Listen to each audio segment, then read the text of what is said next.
The origin of SuperChavo. It was an ordinary day in the neighborhood, or so it seemed.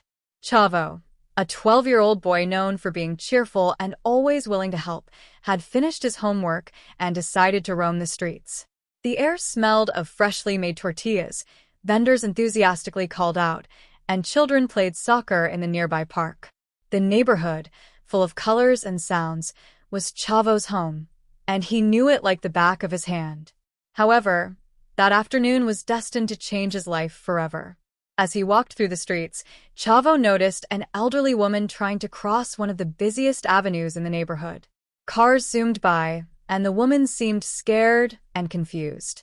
Without a second thought, Chavo ran toward her.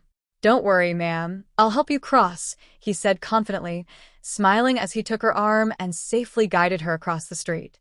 At that exact moment, the sky over the neighborhood began to darken in a strange way. A blinding flash of light appeared on the horizon, accompanied by a loud boom. It seemed like something had exploded nearby. Chavo looked up at the sky, and without warning, a beam of energy descended from the clouds, heading straight for him. There was no time to react. The beam struck him directly, surrounding his body with a bluish light that lifted him a few inches off the ground. The impact was so strong that Chavo lost consciousness for a moment. When he woke up, everything was quiet. The elderly woman was staring at him in amazement, but he didn't seem to be hurt. "Are you okay, child?" the woman asked, her voice trembling. Chavo slowly stood up, feeling strangely different. His body was filled with energy, but he didn't quite understand why. Unbeknownst to him, the beam came from a secret laboratory located near the neighborhood. The lab, run by corrupt scientists, was conducting illegal experiments with a new source of experimental energy. The beam that hit Chavo wasn't just an accident. It contained immense technological and biological power that changed Chavo's body forever. In the days that followed, Chavo began to notice that something was wrong, or rather, very right. At first, it was small things. He could run faster than before, and his strength was much greater. Lifting heavy objects was no longer a challenge. But the strangest thing happened when he accidentally touched an old radio at home, and it immediately started working. With just a glance, he could control it. As days passed, Chavo realized that he could do things no other kid his age could do. It wasn't just his strength and agility. He could control any piece of technology around him, as if he instinctively understood how it worked. A simple touch, a mere look, and any machine obeyed his commands. At first, he decided not to tell anyone, afraid of what they might think. However, he knew that with this power, he had to do something bigger. The neighborhood was plagued by problems, from minor crimes to larger conflicts with local gangs trying to impose their own rules. Chavo saw his newfound abilities as an opportunity to do something for his community, to protect the people he loved, and to maintain peace in his home. Inspired by the heroes he had seen in comics and on TV, Chavo decided to adopt a secret identity. Thus, SuperChavo was born.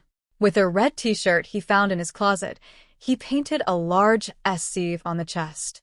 He wore a golden belt that had belonged to his grandfather, a famous luchador in his youth, and his inseparable green cap, which he had always considered his lucky charm. Despite his extraordinary abilities, SuperChavo remained grounded. He wasn't a wealthy hero with access to advanced technology, nor was he an alien with divine powers. SuperChavo was an ordinary kid from the neighborhood, with his feet firmly on the ground, whose greatest power wasn't his new abilities, but his desire to do good and his connection with his community. His first major test came when El Techno, an evil genius obsessed with technology, began attacking the neighborhood with stolen drones and robots. El Techno wanted to dominate the city and control everyone through technology, but he hadn't counted on SuperChavo, who, with his power to control any technological device, would stand in his way. The first battle between SuperChavo and El Techno was epic. In the middle of the bustling neighborhood market, with terrified neighbors watching, SuperChavo used his newfound power to stop the drones and face El Techno. The battle was intense, but in the end, thanks to his ability to inspire the people of the neighborhood, he managed to get everyone to work together to defeat the villain.